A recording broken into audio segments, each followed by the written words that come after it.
하나님의 말씀 보시겠습니다. 하나님의 말씀은 마태복음 1장 1절부터 17절까지의 말씀입니다.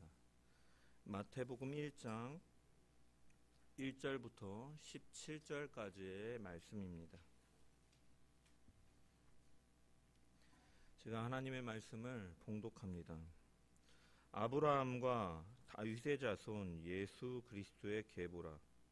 아브라함이 이삭을 낳고 이삭은 야곱을 낳고 야곱은 유다와 그의 형제들을 낳고 유다는 다말에게서 베레스와 세라를 낳고 베레스는 헤스론을 낳고 헤스론은 람을 낳고 람은 아비나답을 낳고 아미나답은 나손을 낳고 나손은 살몬을 낳고 살몬은 라합에게서 보아스를 낳고 보아스는 룻에게서 오벳을 낳고 오벳은 이새를 낳고 이새는 다윗 왕을 낳으니라.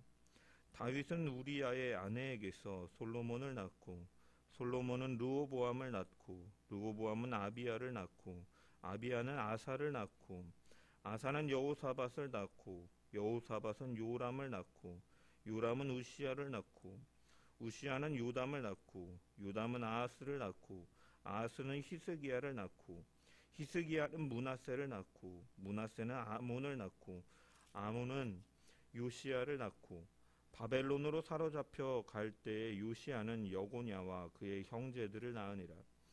바벨론으로 사로잡혀 간 후에 여고냐는 스알디엘을 낳고 스알디엘은 스룹바벨을 낳고 스룹바벨은 아비웃을 낳고 아비웃은 엘리야김을 낳고 엘리야김은 아소르를 낳고 아소르는 사독을 낳고 사독은 아킴을 낳고 아킴은 엘리웃을 낳고 엘리웃은 엘르아사를 낳고 엘르아사는 mat단을 낳고 mat단은 야곱을 낳고 야곱은 마리아의 남편 요셉을 낳았으니 마리아에게서 그리스도라 칭하는 예수가 나시니라.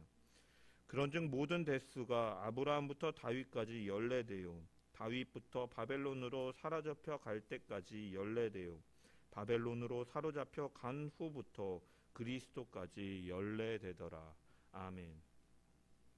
2023년도 새해 첫 주일 말씀 앞에 선 주의 백성들에게 하나님께서 은혜와 평강을 주시기를 간절히 축원합니다.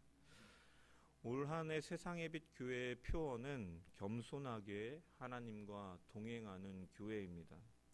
성경은 하나님과 동행하는 것을 여호와 하나님께서 우리에게 요구하시는 것, 곧 정의를 행하며 인자를 사랑하며 겸손하게 하나님과 함께 행하는 것이라고 말씀하고 있습니다. 이 하나님께서 우리에게 요구하시는 것은 구원의 조건으로서 요구하시는 것이 아닙니다. 가나안 땅 입성을 앞둔 이스라엘 백성들, 애굽으로부터 구원을 받은 이스라엘 백성들에게 하나님께서는 신명기 10장 12절부터 13절의 말씀을 통해서 이스라엘아, 내 하나님 여호와께서 내게 요구하시는 것이 무엇이냐? 곧 내 하나님을 경외하고 그의 모든 도를 다 행하고 그를 사랑하며 마음을 다하고 뜻을 다하여 내 하나님 여호와를 섬기고 내가 오늘 내 행복을 위해 내게 명하는 여호와의 명령과 규례를 지킬 것이 아니냐라고 말씀하셨습니다. 이 말씀을 하신 것은 구원받은 하나님의 백성된 자들이 하나님과 함께하고 교제함을 통해서 기쁨과 행복을 위해 축복으로 주어진 것입니다.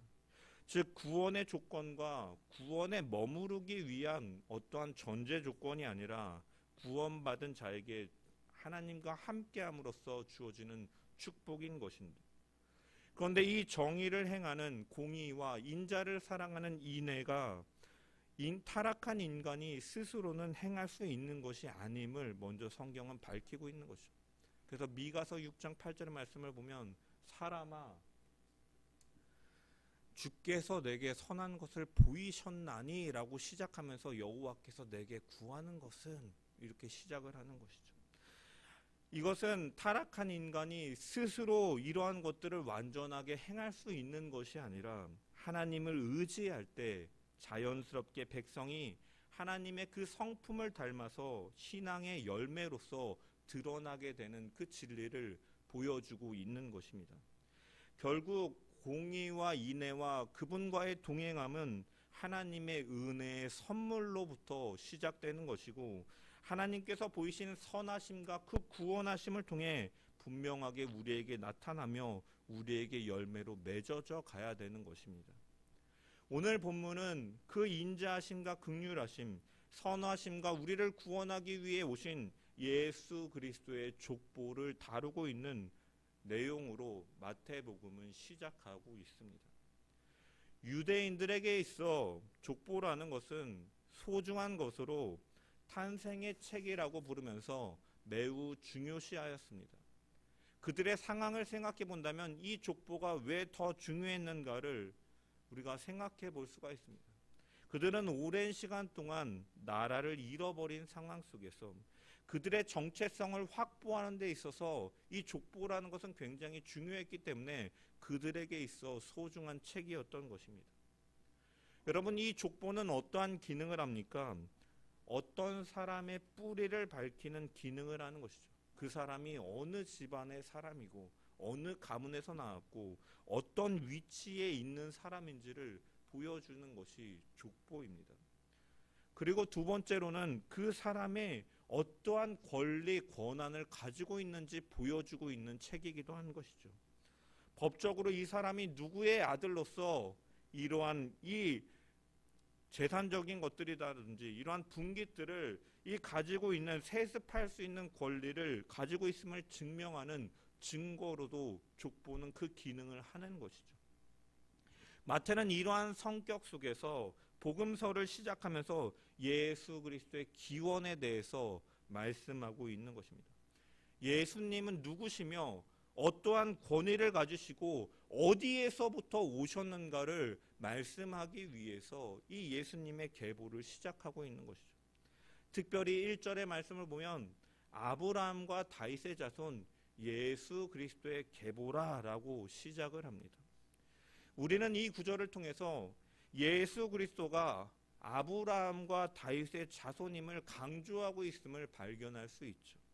이것은 아브라함의 언약을 통해서 다윗의 언약을 통해서 이 메시아의 요건을 예수님께서 갖추고 계신 분이라는 사실을 우리가 발견할 수가 있습니다. 그런데 우리는 이것을 보다 보면 아브라함과 다윗의 자손 예수 그리스도라고만 생각하기 쉽지만 사실 성경은 이것 외에도 굉장히 중요한 한 가지 정보를 깔아놓고 있습니다. 암시하고 있습니다. 여기 예수 그리스도의 계보라라는 말은 이 헬라어로 비블로스 게네세우스라는 단어입니다. 비블로스 게네세우스. 비블로스라는 것은 팔레스타인이나 아프리카 일대에서 이 파피루스라 부르는 그 식물을 가리키는 단어가 바로 이 비블로스라는 단어이고, 그래서 이 파피루스를 가지고 재료를 가지고 만든 필기 도구나 아니면 이것에 쓴 문서를 가리키기도 하는 것이죠. 따라서 이 단어는 일반적으로 기록된 책이라는 이러한 총칭하는 단어라고 할 수가 있습니다. 그래서 다음으로 등장하는 것이 비블로스 게네세우스인데, 이 게네세우스라는 단어는요, 시작, 기원, 출생을 의미하는 게네시스의 소유격 단수형입니다.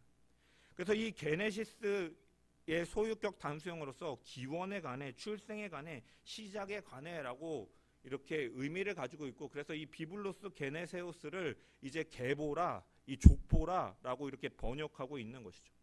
근데 여러분, 이 마태복음은 유대인들을 대상으로 1차적으로 쓰여진 책입니다. 그래서 유대인들에게 있어서 이 게네시스, 헬라어 게네시스라는 단어는 구약의 어느 책이 연상되냐면, 이 게네시스라는 단어를 들으면 게네시스, 창세기, 제네시스, 창세기를 그들은 떠올릴 수밖에 없는 것이죠.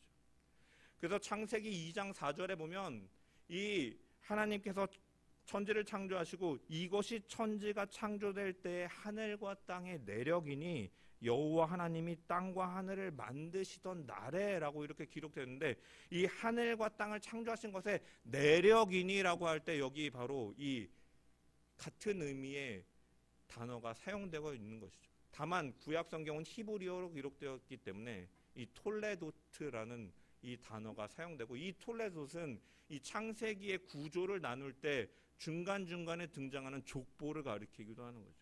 즉, 이 마태가 이 예수 그리스도의 계보라, 이 게네세오스라는 단어를 사용한 것은 어디랑 연결시키고 있냐면, 예수님의 오심은 하나님께서 하늘과 땅 모든 만물, 예외 없는 모든 만물을 창조하시는 것처럼 새로운 창조를 의미하는 것으로 선포하고, 예수 그리스도의 오심을 그 창세기 1장과 2장의 그 창조의 내용과 연결시키고 있는 것입니다.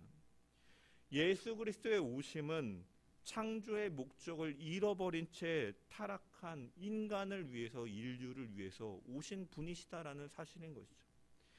1절에서 밝히고 있는 이 예수 그리스도, 아브라함과 다윗의 자손 예수 그리스도의 계보라. 여러분, 아브라함과 다윗은 어떠한 사람들이었습니까? 그들은, 아브라함은 하나님으로부터 언약을 받아서 열국의 아버지가 될 축복을 받은 사람, 또한 다윗은 하나님의 마음에 합한 자라고 하면서 어떻게 보면 이상적인 왕으로 기억될 것입니다. 하지만 그들 역시도 결국은 죄인인 것이죠. 아브라함은 부름을 받기 전 갈대아 우르에 살 때 그는 하나님을 몰랐고 우상을 섬기던 가문의 사람이었던 것이죠. 우리가 수요일에 창세기 강해를 통해서 살펴본 것처럼 그는 부름을 받은 이후에도 가나안 땅에서 실수와 실패를 반복해가며 살았던 죄인이었습니다.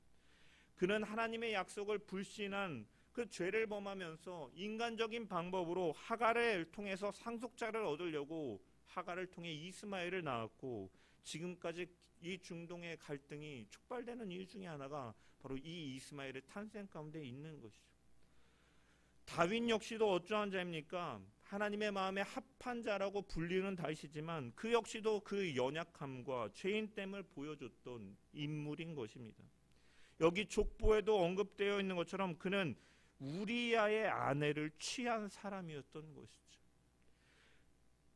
그냥 밧세바라고 해도 될 텐데, 마태는 이 다윗의 자손 예수 그리스도의 계보라 하면서 다윗은 이 우리아의 아내로부터 솔로몬을 낳았다라고 말하는 것은 이 다윗의 죄인됨을 드러내고 있는 것이죠.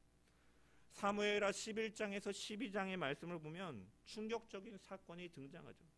이스라엘의 왕이었던 다윗이 그의 군대가 전쟁터에 나가 있는 어느 날, 보통은 왕도 같이 군대와 나가서 싸우는 것이 그 당시의 문화였음에도 불구하고 그는 궁전에서 늦잠을 자고 낮잠을 자고 이제 왕궁 옥상을 거닐다가 목욕하는 밧세바를 보게 되고, 그는 정욕을 이기지 못하여 이 밧세바를 왕궁으로 불러들여 간음하는 일을 갖습니다. 이 밧세바라는 여인은 자신의 충직한 부하인 이 우리아의 아내였던 것이죠. 이후 밧세바가 임신한 것을 알게 되고 다윗에게 사람을 보내어 자신이 임신하였음을 알립니다. 다윗은 그 뒤에 어떻게 합니까? 자신의 죄를 숨기기 위해서 우리아를 예루살렘으로 소환하여 집에 가서 쉬고 아내와 좋은 밤을 보내도록 해라라고 하지만, 이 우리아는 충신이라서 집에 돌아가지 않고 자신의 부하들과 함께 그 군 진영 안에 머무는 일을 갖게 되죠.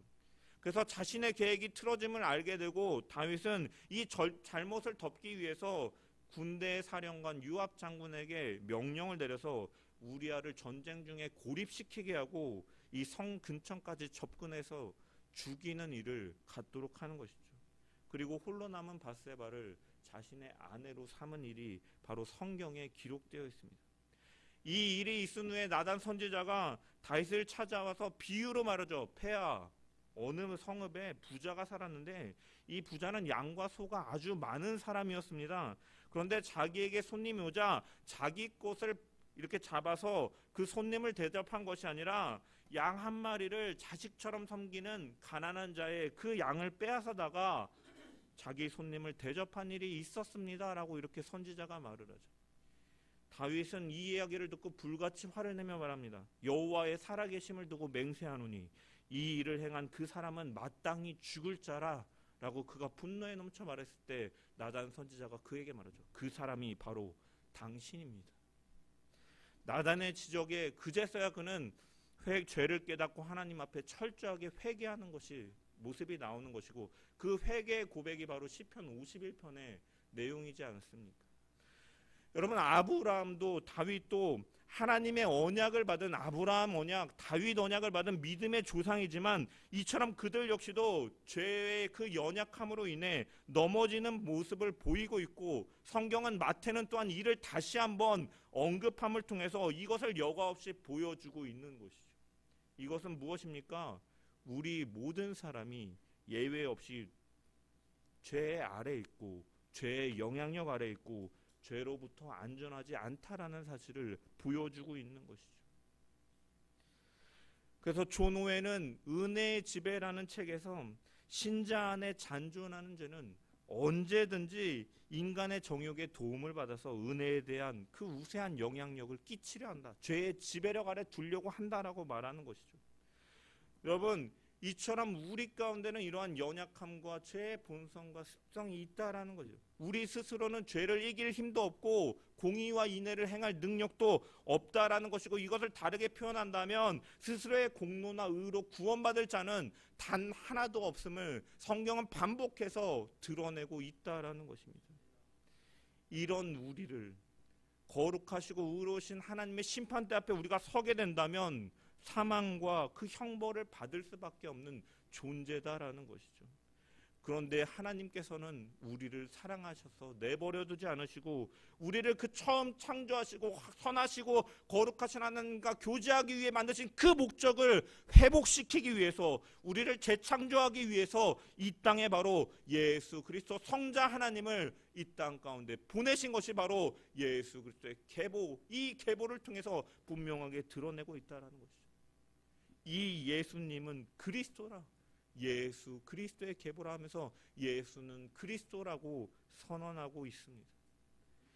이 예수 그리스도라는 헬라어인데, 이 예수는 여호와는 구원이시다, 여호와께서 구원하신다라는 이 히브리어 예슈아의 이 헬라어의 음역 표기입니다. 이 예수라는 단어가.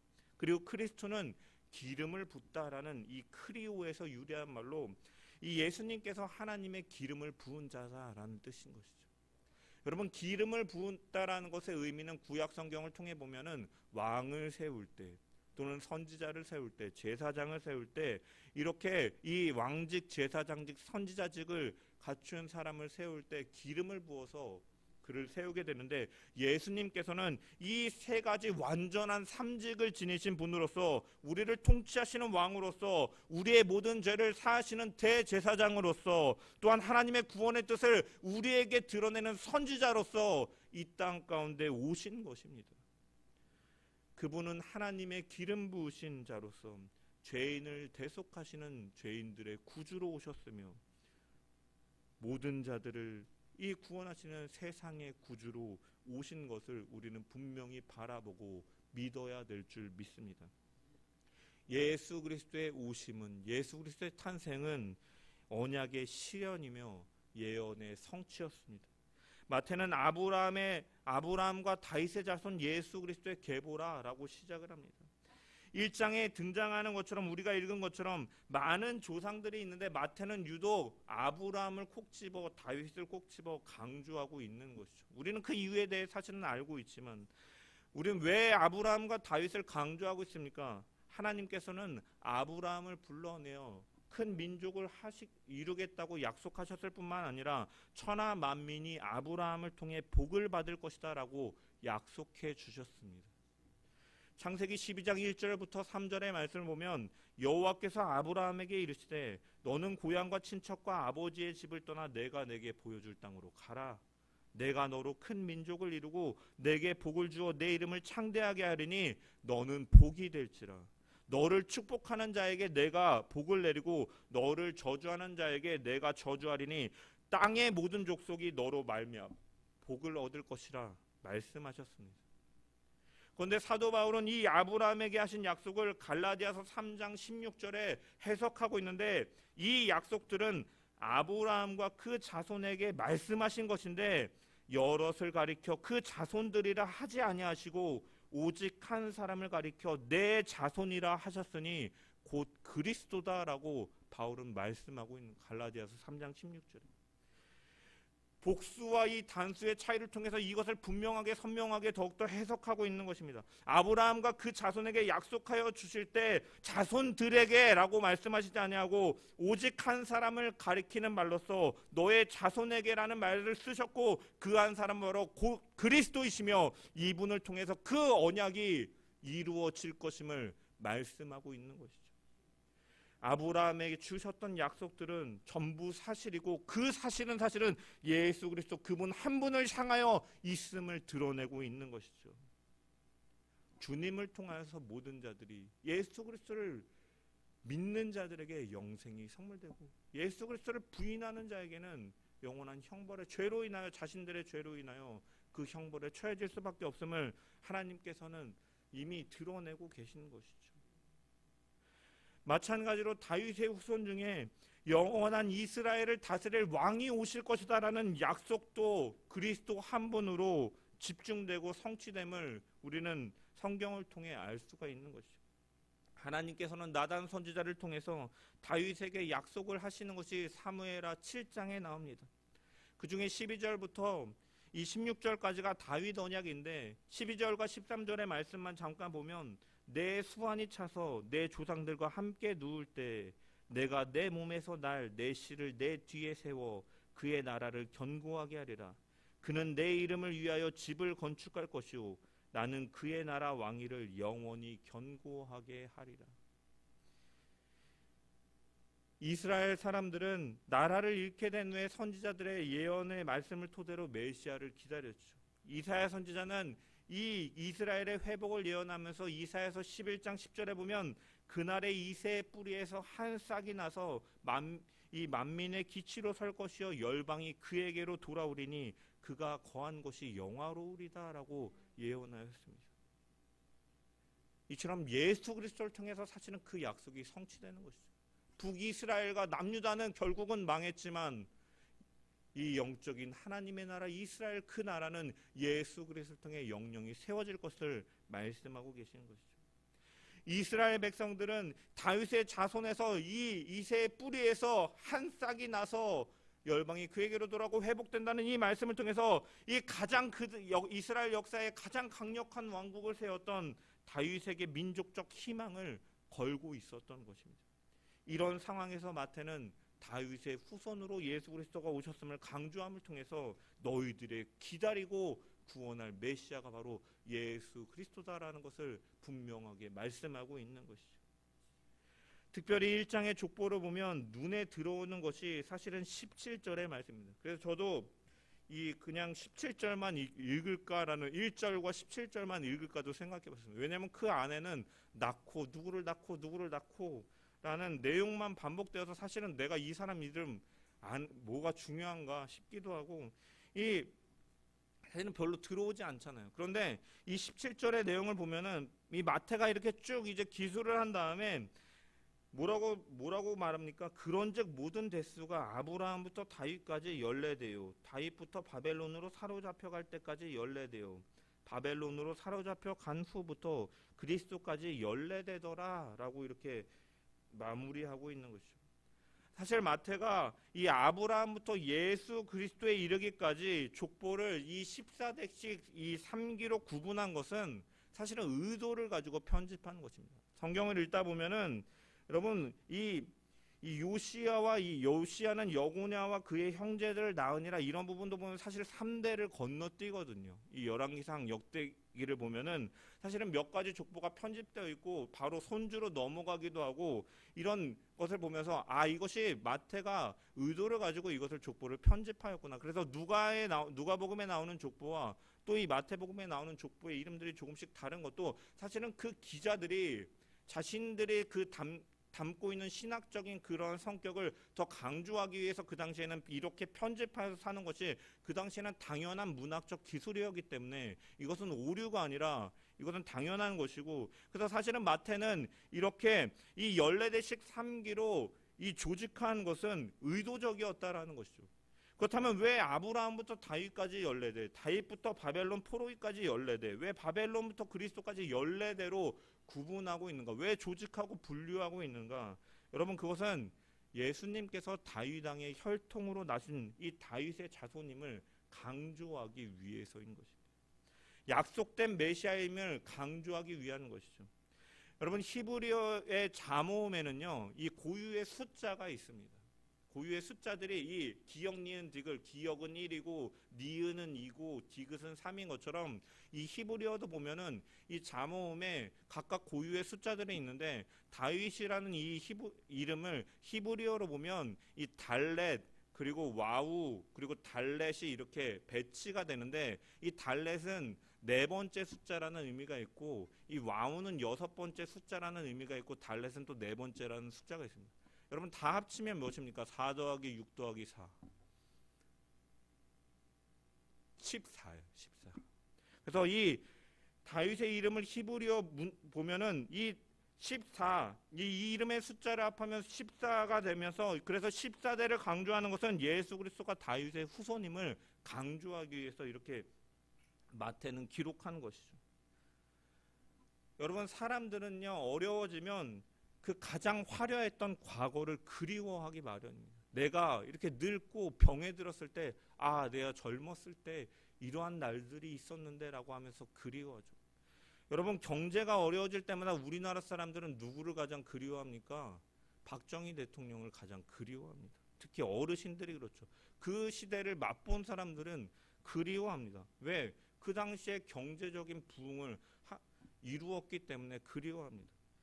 여러분, 그렇지만 사실 그 사람의 인간적인 면을 평가해 본다면, 그는 군북 이 구테타를 통해서 나라를 점령했고, 독재를 했고, 친일 행적도 있었고, 인권의 탄압 등과 같은 그 정권의 여러 그림자도 사실은 있는 사람이지만, 그 황금기를 그리워하면서 현재가 어려우니까 옛날을 그리워하면서 그 사람을 그리워하는 모습을 보여주게 되는 거죠. 마찬가지로 예수님 당시에 이 이스라엘 사람들은 이 신구약 증강기를 보내면서 이 그리스를 거쳐서 로마 제국하에 겨우 명맥만을 유지하고 있는 상황, 이런 상황에서 그들은 우리가 이렇게 하나님으로부터 징계를 받고 나라를 잃고 포로기로 끌려갔다 오고 이렇게 벌을 받는 것은 우리가 하나님의 명령과 그 법도를 지키지 않았구나라는 그러한 생각 속에서 그런 것들을 배우고 실천하려는 모습들이 나타나게 됩니다. 그와 동시에 그 선지자들이 줄기차게 외쳤던 그 예언자가 나타나기를 고대하고 소망하는 것이죠. 여러분, 유대인들 뿐만 아니라 사실은 이 시대를 보내면서 이 죄로 인해 타락한 세상은 메시아를 그리워한다라는 거죠. 고대한다라는 것이죠. 그래서 바울은 로마서 8장 23절에서 24절 말씀 보면, 피조물이 다 이제까지 함께 탄식하며 함께 고통을 겪고 있는 것을 우리가 아느니라. 이미 노아 때도, 가인의 범죄 때도, 노아 때도 땅은 하나님으로부터 진노를 함께 받음으로 인해서 여러 피조물들이 함께 탄식하고 있는, 죄의 지배력 아래에 있는 것은 여러분 모든 피조물이 탄식하고 있는 상황인 것이죠. 그러면서 24절에 그뿐 아니라 또한 우리 곧 성령의 처음 익은 열매를 받은 우리까지도 속으로 탄식하며 양자될 것 곧 우리 몸의 속량을 기다리느니라 라고 바울은 로마서 8장에 고백하고 있는 거예요. 그 기다림 가운데 예수님께서는 약속을 성취하셨고 이 땅 가운데 오신 분이신 것을 우리는 이 마태복음 1장의 예수 그리스도의 계보를 통해 분명하게 발견할 수 있는 거죠. 우리가 고대하던 예수 그리스도, 하나님께서는 그분을 주실 것을 약속하셨고 그 예언의 성취로 분명히 예수 그리스도를 우리 가운데, 세상 가운데, 역사 가운데 보내신 것을 믿으시길 소망하며, 하나님은 반드시 이처럼 약속을 지키시는 분이신 것이죠. 여러분, 예수 그리스도의 이 족보에 이 등장하는 여인들이 있습니다. 여러분, 히브리인들은 이 족보는 당연히 그 당시에 그 사람들에게는 남자만이, 성인 남자만이 사실은 인간다운 대접을 하는, 그래서 나중 구약 성경에도 보면은 그들의 백성의 수를 계수할 때 장정만 몇 명이었더라, 장정만 몇 명이었더라. 사실은 남자 중심의 사회였기 때문에 그러한 기록들이 나타나게 되는 거죠. 그래서 사실은 여자라든지 이 아이들은 사실은 인정도 하지 않는 존재. 그래서 법정에서조차 여자들의 증언은 증거로 채택되지도 않는 그러한 사회였던 것인데, 마태는 의도적으로 이 여인을 등장시키고 있는 거죠. 여러분, 그 중에서 이 다말이라는 여인은 어떠한 여인이었습니까? 이 계대 결혼의 전통을 어긴 시아버지 유다를 속여서 시아버지를 속여가지고 아들을 낳은 여인이었던 것이죠. 유다가 먼저 다말을 속였지만 어찌됐든 근친상간 속에 아이를 낳은 여성이었던 것이죠. 여러분, 라합이라는 여성은 가나안 땅을 정복할 때 정탐꾼들에게 도움을 준 믿음의 여인이지만 그 역시는 직업적인 창녀, 기생이었다라고 성경은 말을 합니다. 우리아의 아내 바세바는 아까 언급한 것처럼 다윗이 간음함을 통해 얻은 여인이었고, 룻은 유대인이 아닌 이방 여인, 모압 여인이자로 과부였던 것이죠. 이들은 이방인이었고 어떻게 보면 불경건한 자들이었다라는 것입니다.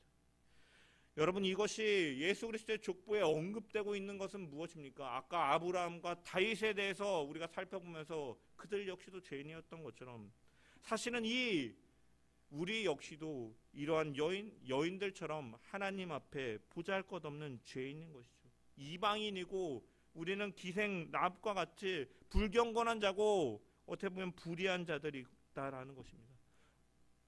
그럼에도 불구하고 예수 그리스도의 구속의 은총으로 우리가 죄에서 회복되고 영원한 생명을 얻게 되고 예수 그리스도 어린 양 그 보좌 그 생명책에 우리는 기록될 자들이다라는 것이죠. 주님은 선지자들의 예언처럼 다윗의 후손으로 오셨지만 결국은 쭉 설명하고 결국은 요셉과 상관없이 이 성령으로 잉태되어서 동정녀 마리아를 통해 나셨다라고 마태는 분명히 선언하고 있습니다. 성령으로 잉태되었다라는 것은 이 불의하고 이 죄의 영향력 아래에 있는 이 계보를 끊어버린다는 단절의 선언이고 새로운 역사의 시작을 알리는 선포였던 것이죠. 여러분, 이 은혜로 예수 그리스도는 오신 것입니다. 그 원죄 아래에 있던 인류의 모든 죄를 담당하시기 위해서 그분은 죄가 없어진 분으로 성령으로 잉태되어 우리 가운데 오셨고 그분은 우리의 모든 죄를 담당하심으로 우리를 구속하신 은혜가 우리를 향해 흐르고 있다라는 사실. 그러므로 우리는 주께서 보이신 그 선하심을 우리는 기억해야 된다라는 것이죠. 우리는 구원받은 자이고 이 구원받은 것은 전적으로 하나님의 은혜에서 시작하는 것입니다. 이 여인들이 예수 그리스도의 계보에 오른 것은 오직 주님의 은총이다라는 거죠. 따라서 우리 역시도 이 여인들과 사실은 다를 바 없는 우리가 주님의 생명책에 기록되고 성도라 부름을 받고 하나님의 자녀가 되는 권세를 누릴 수 있는 것은 오직 주님의 은총으로 가능하였기 때문에 우리는 이 구원받은 감격으로 매일매일을 살아가야 될 줄 믿습니다. 그래서 우리 교회가 2024년도 또한 그 앞으로의 모든 날들 가운데 하나님의 선하심, 하나님의 구원하심을 기억하며 살아가는 교회 되기를 소망합니다. 그리하여서 우리의 삶 가운데 오직 감사가 넘치고 오직 그 은혜를 의지하며 오직 그 하나님의 일하심을 찬양하고 기쁨으로 믿음과 소망과 사랑으로 하나님을 사랑하고 이웃을 사랑하며 그 하나님 앞에 하나님께서 요구하시는 그 모습에 순종함으로 사는 우리 모든 자들 되기를 주님의 이름으로 간절히 축원합니다. 아브라함과 다윗의 자손 예수 그리스도라는 표현은요, 예수님께서 우리의 역사 가운데 오셨음을 드러내는 표현이기도 합니다. 이것은 실제적인 사건이고 진실이다라는 것이죠. 실제로 일어난 역사적인 사건 사실이라는 말입니다. 우리는 보통 역사적 사건의 사실을 역사적인 지식이라고 말합니다. 이순신 장군이 일본과 싸웠고 유관순이 독립운동을 했고 우리나라의 북한이 우리를 침범해서 6.25 전쟁, 한국전쟁이 발발한 이러한 모든 것들은 이 역사 속에서 우리는 이러한 그 기록된 책을 통하여서 지식을 얻게 되고 우리는 그것이 분명히 일어난 일이라고 믿는 것이죠. 그 역사의 사건들을 실제로 바라보지 못하였지만 우리는 그래도 그 사실이 실제로 있었다라는 것을 이 역사적 기록을 통해서 얻는 것처럼 사실은 예수 그리스도의 오심도 분명히 역사적인 사실이다라는 거예요. 그리고 이것은요, 예수님의 그리스도 되심을 인정하지 않는 자들조차도 역사적인 예수에 대해서는 부정하지 않습니다. 주님은 분명히 우리 가운데 오셨다라는 것이에요. 거기다가 우리는 그것을 뛰어넘어서 그 인간의 역사 가운데 그분의 오심은 바로 하나님의 우리 가운데 오심, 하나님의 특별 계시로서 우리 가운데 오신 분인 줄 우리가 믿음으로 고백하는 것이죠.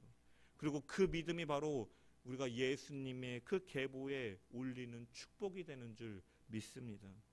요한일서 5장 13절의 말씀을 보면은 내가 하나님의 아들의 이름을 믿는 너희에게 이것을 쓴 것은 너희로 하여금 너희에게 영생이 있음을 알게 하려 함이라라고 말씀하고 있는, 예수 그리스도를 진정으로 믿는 자는 영생을 얻고 그 생명책에 기록된다라고 요한계시록에 말씀하고 있는 거죠. 우리들이 어떻게 성자 예수님의 보혈로 인해 하나님의 양자가 되고 감히 하나님을 아버지라 부를 수 있겠습니까?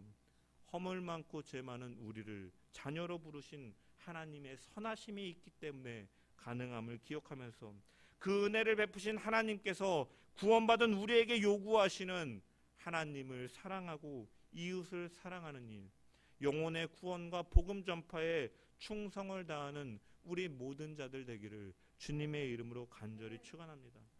최선을 다하는 그 일이 바로 헌신하는 일이고 달란트를 맡긴 자에게 주인이 기대하시고 요구하시는 바임을 생각하면서 우리의 이름이 영원히 그 천국의 생명책에 기록되어 있음을 기억하며 이 복된 길에 우리가 있음을 기억하고 그 하나님의 구원하심을 기억하면서 늘 감사 순종함으로 하나님과 동행하고 하나님의 공의와 인자를 사랑하는 인애가 우리의 삶 가운데 드러나는 모든 성도 되기를 주님의 이름으로 간절히 축원합니다.